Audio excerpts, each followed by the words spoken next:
Kementerian Keuangan dalam laporan terbaru mengungkapkan realisasi defisit anggaran pendapatan dan belanja negara atau APBN hingga Desember 2025 tercatat sebesar Rp695,1 triliun.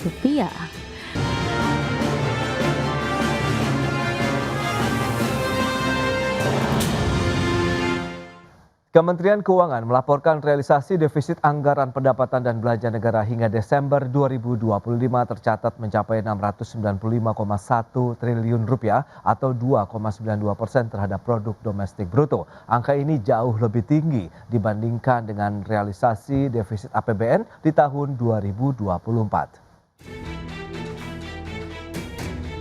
Kementerian Keuangan dalam laporan terbaru mengungkapkan realisasi defisit anggaran pendapatan dan belanja negara atau APBN hingga Desember 2025 tercatat sebesar Rp695,1 triliun.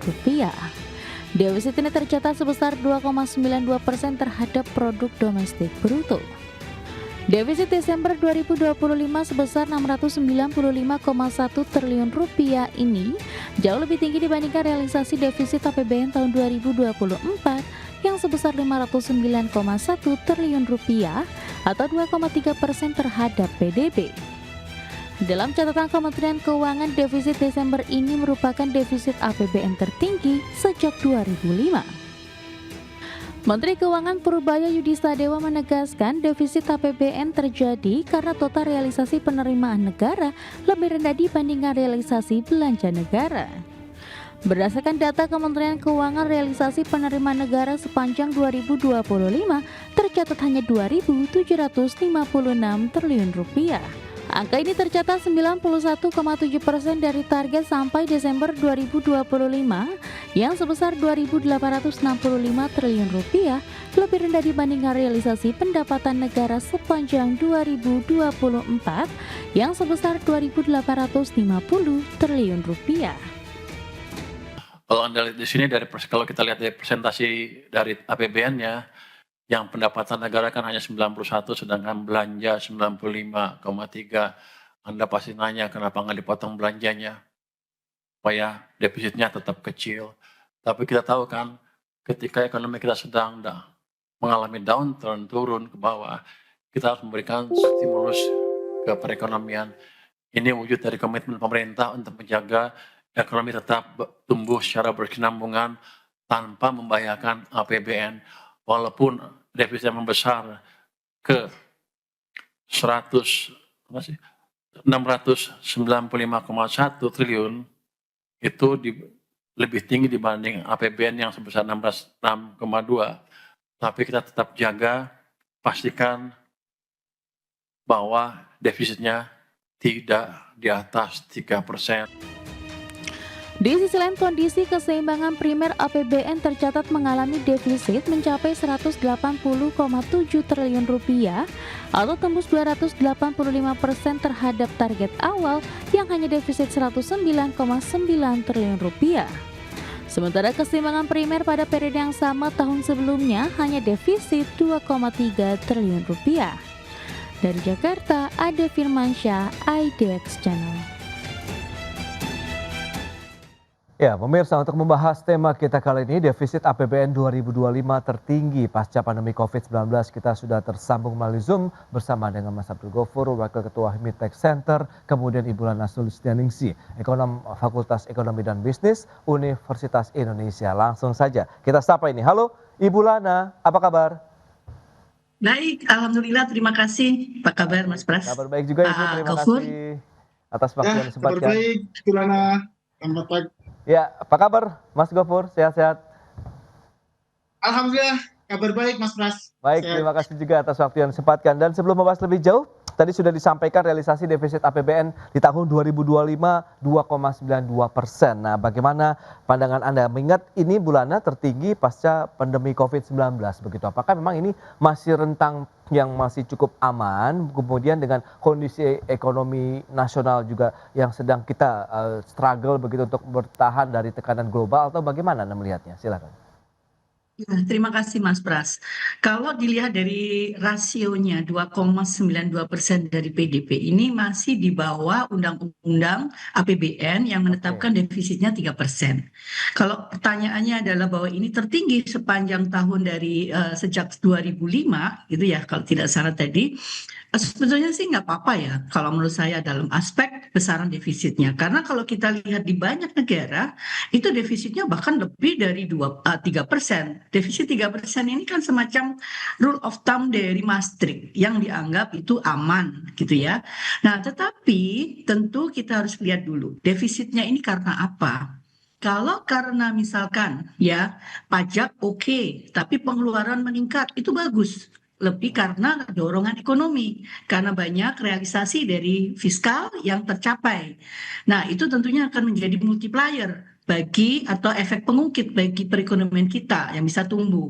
Nah, tetapi kalau kemudian pengeluarannya tertahan, saya belum memastikan betul apakah pengeluarannya berkurang dibandingkan tahun sebelumnya, misalkan karena program MBG saja tidak terrealisasi sepenuhnya, tapi juga karena penerimaan pajak yang turun, nah itu yang perlu kita waspadai oke, sebagai sinyal bahwa, loh, ekonomi kok turun nih? Karena maaf, penerimaan negara kok turun, artinya pajak turun. Diteliti lagi kan, pajak apa yang turun? Rupanya kalau kemarin saya perhatikan, itu PPN turun besar loh. Mungkin nanti Pak Gofur bisa memastikan. oke, Kalau PPN turun besar, ini kan artinya belanja dari konsumen itu menurun.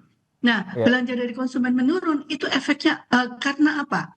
Nah, itu sebab seperti itu yang harus digali. Saya pikir ya dengan lebih banyak. Kalau soal angka, saya pikir itu masih aman dan banyak negara yang juga punya defisit yang lebih besar. Nah, kemudian persoalannya yang kedua adalah tadi ya dari sumber defisitnya itu karena apa? Kalau karena pengeluaran pemerintah yang besar, itu bagus sepertinya harusnya untuk bisa menjadi pengungkit atau multiplier bagi perekonomian yang bisa mendorong perekonomian.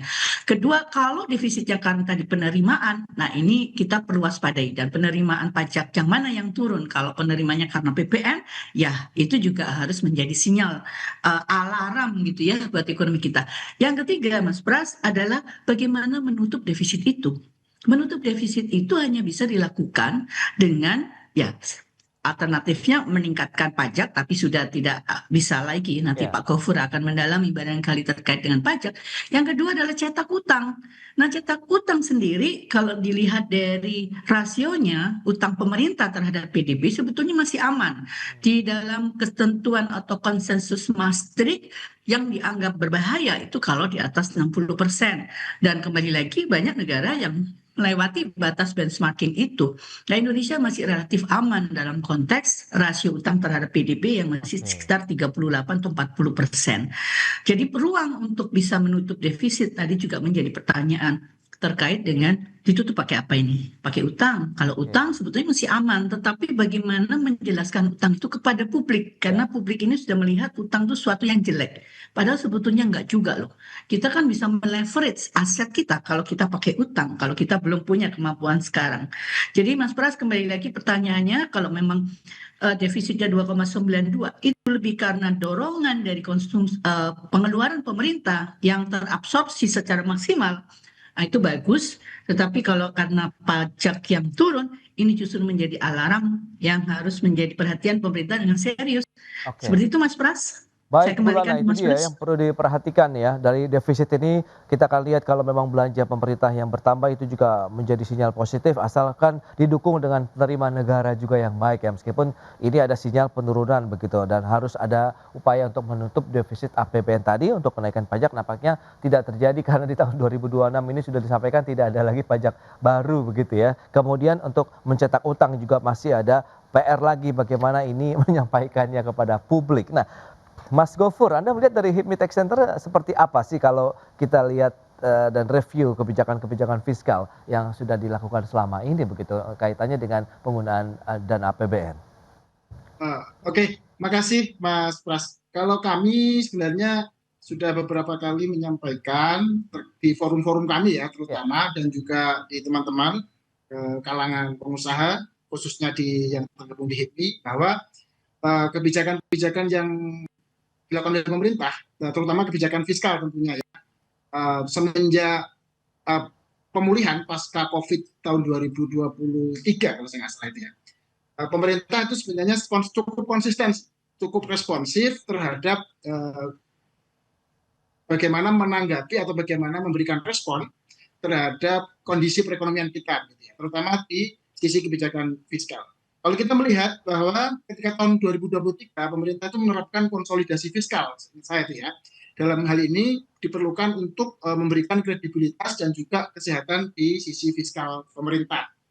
Pada tahun 2024 kalau kita melihat diarahkan untuk menjaga stabilitas ekonomi kebijakan fiskal itu. Nah, ketika di tahun 2025 kemarin memang sedikit terjadi kontraksi ya, dalam artian memang tadi yang seperti dijelaskan oleh Bu Lana, defisit yang sampai dengan 2,92% ini apakah disebabkan karena sisi belanjanya yang naik atau dari sisi penerimaan pajak yang turun. Sedikit kami melakukan analisa bahwa memang penerimaan pajak mengalami shortfall ya yang nggak terlalu besar. Cuma memang kalau dari tahun ke tahun biasanya kita mengalami kenaikan, tapi pada tahun 2025 ini penerimaan dari sisi perpajakan memang mengalami tekanan lah. Artinya banyak faktor tentunya. Salah satunya mungkin ada harga komoditas kita, komoditas alam kita seperti batu bara, nikel dan lain-lain yang mengalami fluktuasi harga yang tidak bisa kita tentukan karena ini memang ada efek dari pasar global begitu Mas Bas. Iya. Jadi kalau melihat kebijakan fiskal sebenarnya cukup responsif, tetapi kita ingin melihat bagaimana keberlangsungan atau sustainability-nya ini untuk tahun 2026 ini gitu. Karena itu akan memberikan pijakan bagi kami, memberikan dasar bagi teman-teman di kalangan pengusaha untuk melakukan dalam dunia usahanya ya, apakah ekspansi, apakah diversifikasi dan lain-lain. Begitu Mas Pras. Baik, tadi juga Buna sempat menyinggung PPN yang mengalami penurunan begitu. Menurut Anda dari HIPMI Tech Center memang adakah ya belanja konsumen yang memang sedang menurun karena kaitannya dengan daya beli masyarakat atau bagaimana Mas Gofur melihatnya? Ya, kalau dari yang diproyeksi yang kemarin yang di press release ya dari Kementerian Keuangan, memang sisi perpajakan yang turun cukup banyak itu dari segi PPN ya, selain PPh badan tentunya, karena nanti mungkin akan ada kenaikan di bulan April ketika ada pembayaran pajak tahunan ya. Tetapi di sisi PPN memang mengalami penurunan yang ini bisa kita artikan apakah yang pertama secara konsumsi masyarakat terhadap barang-barang yang PPN maupun jasa yang melakukan itu menurun, ataukah karena insentif-insentif PPN yang kemarin sempat diberikan gitu ya, kan ada beberapa insentif PPN misalnya untuk barang-barang yang akhirnya dibebaskan PPN-nya, kemudian PPN-nya yang tetap di tarif 11% nggak jadi naik gitu. Karena hal itu juga perlu ada kajian lebih lanjut Mas Pras, kalau untuk menilai apakah memang terjadi penurunan belanja ya. Baik, lantas apa yang perlu kita waspadai juga untuk bagaimana shortfall pajak ini masih menjadi pekerjaan rumah begitu ya bagi pemerintah begitu. Kita akan bahas lebih jauh nanti di segmen berikutnya. Bu Lana, Mas Gofur, kita akan jeda dulu sebentar ya. Dan pemirsa, kami akan segera kembali usai pariwara berikut ini. Ya, Anda masih menyaksikan Market Review pemirsa, dan berikut ini kembali kami sampaikan data untuk Anda. Kita akan cermati bersama bagaimana dengan nilai defisit dari anggaran pendapatan dan belanja negara kita. Ini dia, kita lihat bagaimana pergerakannya dari tahun 2019, 2020 sampai dengan 2025.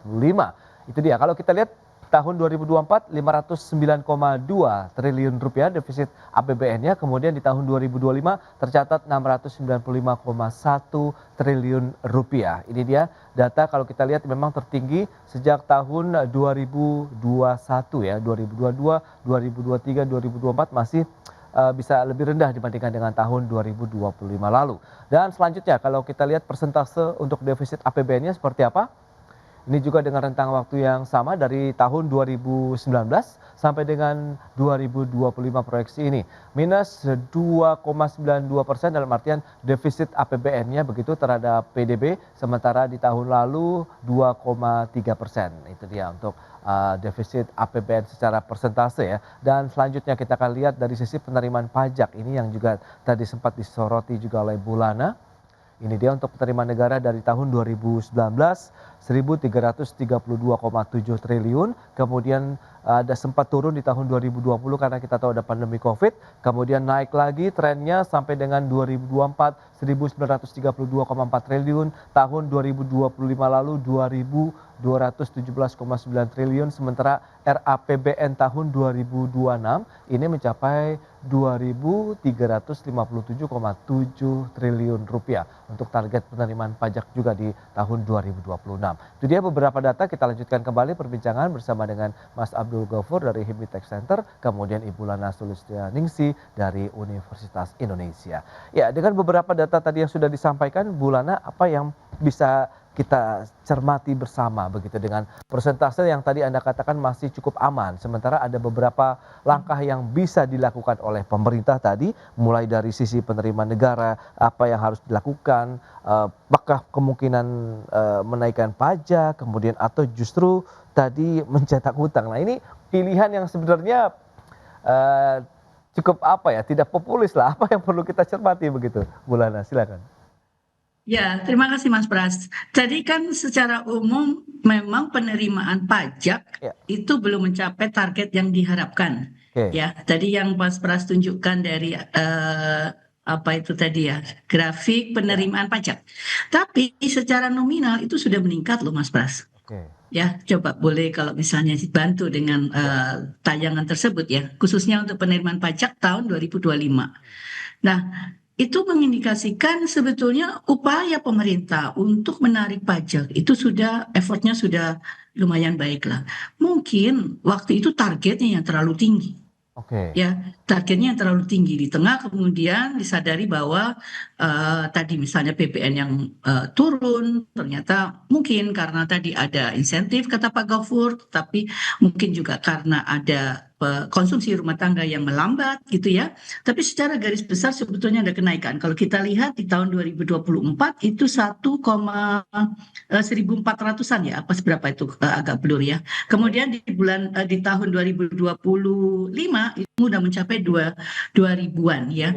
Nah, tentu pemerintah masih punya ruang untuk mendorong pajak dari aspek misalkan kita ketahui bahwa ada tax invoicing ketika ada kegiatan perdagangan. Nah, kalau itu bisa betul-betul diperbaiki, nah, kita mungkin bisa masih berharap di situ ada ruang untuk penerimaan pajak dari aspek perdagangan internasional. Kan Pak Menteri Keuangan juga menyampaikan bahwa ada tax invoicing gitu ya. Kalau memang ini bisa diaudit dengan benar, saya kira ada tambahan dari situ untuk penerimaan pajak dari kegiatan usaha. Nah, di sisi lain juga kita berharap tentunya ya kita ingin masyarakat juga menyadari lah bahwa pajak itu memang satunya revenue pemerintah lah yang bisa dilakukan, kecuali memang mau pakai utang ya, ini masalah lain. Utang kan beda ya, utang itu memang ya ada konsekuensi politik dan lain-lain lah. Nah, di pajak upaya untuk ekstensifikasi ini perlu diperkuat juga. Jangan kemudian intensifikasi aja. Jadi contohnya mungkin nanti Pak Ghafur juga bisa menyampaikan. Mereka yang bayar pajak ini justru yang dicari-cari kesalahannya. Bukannya membuka basis pajak yang baru. Artinya dorongan untuk meningkatkan pajak itu lebih kayak ya kalau ada istilah bahwa menembaki binatang di kebun binatang, itulah yang terjadi. Bahwa kita yang sudah bayar pajak benar malah dicari lagi gitu ya, bagaimana ini benar kan ini bayarnya segini, jangan-jangan masih ada yang belum dilaporkan. Jadi ada distrust terhadap mereka yang sudah membayar pajak dengan baik. Ya, nah tetapi dengan korteks yang nanti disampaikan atau yang harus dilakukan oleh semua wajib pajak baik itu badan maupun pribadi, mungkin ini bisa mengurangi potensi tadi bahwa yang nggak bayar pajak benar bisa ketahuan. Nah, ini upaya untuk ekstensifikasi. Nah, yang bayar pajak benar kalau memang sudah benar ya jangan diuber-uber terus gitu loh.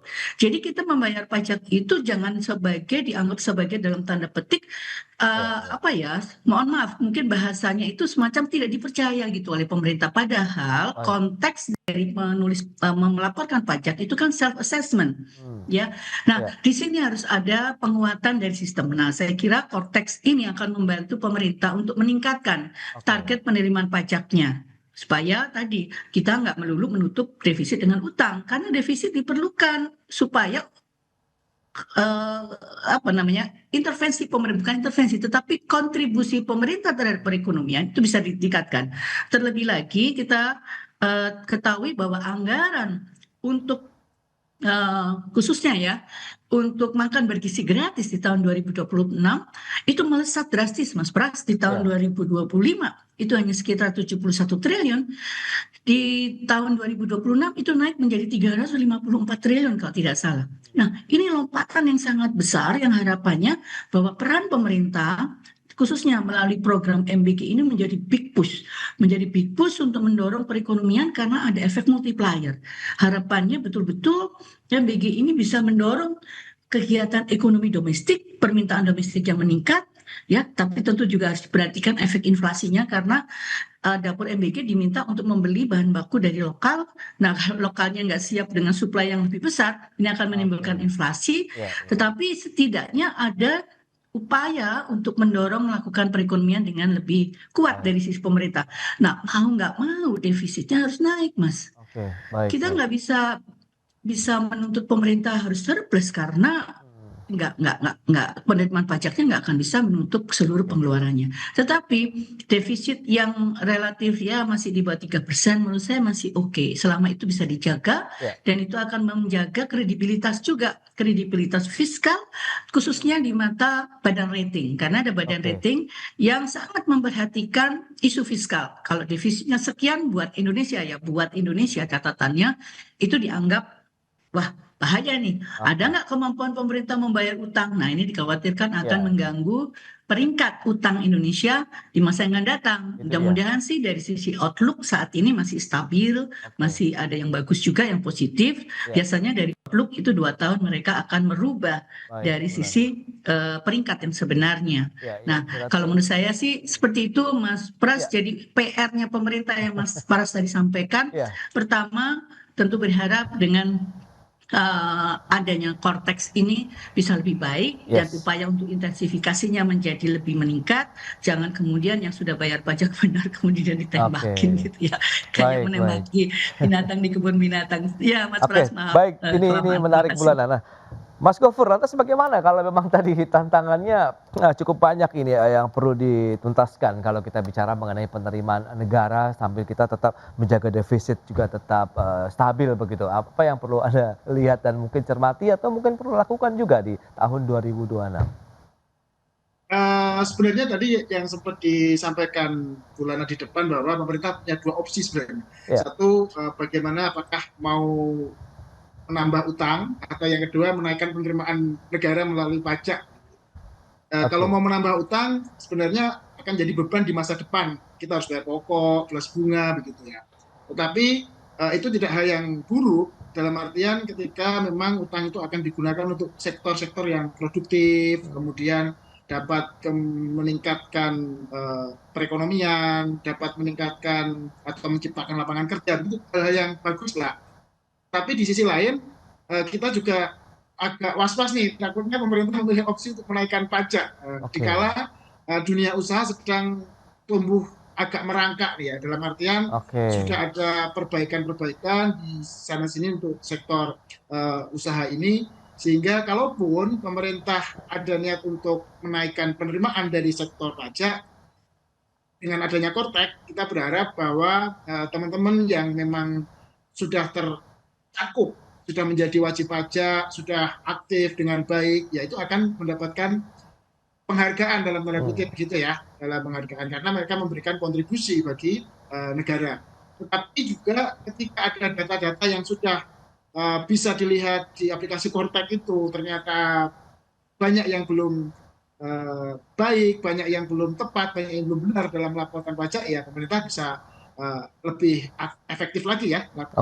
Tetapi satu hal yang mungkin sempat dulu juga kita bahas tentang ekonomi bawah tangan sebenarnya Mas, atau shadow ekonomi itu yang kita khawatirkan dia tidak masuk dalam sistem perekonomian, tidak masuk dalam sistem Cortex, tapi sebenarnya mereka itu besar gitu ya, secara kuantiti besar.